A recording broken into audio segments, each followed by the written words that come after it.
இல்லாத ஒண்ணு இருக்கிற மாதிரி நம்ப வைக்கப்பட்ட ஒரு பெரிய போய் தான் கடவுள்னு சொல்லி முடிக்கிறேன். பட்டையும் ஹோம் டெலருமா இருக்கீங்க. கடவுளை பத்தின உங்க ஐடியா என்ன?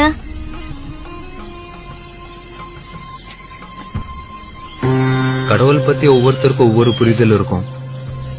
என்னோட புரிதல்ல இருந்து வேணா ஒண்ணு சொல்றேன், உங்களுக்கு புரியுதான்னு பாருங்க. நாமெல்லாம் மிருகமா இருந்தப்போ உணவும் இனப்பெருக்கவும் மட்டுமே தேவையா இருந்துச்சு. அதுல கொஞ்சம் மிருகங்க சிந்திக்க ஆரம்பிச்சிருச்சு. அப்படிப்பட்ட மிருகங்களுக்கு மனுஷங்கன்னு பின்னால பேர் வச்சுக்கிட்டாங்க. அந்த மனுஷனுக்கு மிருகங்கள்ட்ட இல்லாத பேராசை, பொறாமை, போட்டி, வஞ்சம்னு நிறைய குணங்கள் சேர்ந்துருச்சு. மனுஷங்களோட மனசும் நிம்மதி இழந்துருச்சு. அப்பதான் ஏண்டா நிம்மதியே இல்லன்னு உட்கார்ந்து அமைதியை யோசிக்கதான் கோயில்களை கட்டி வச்சாங்க.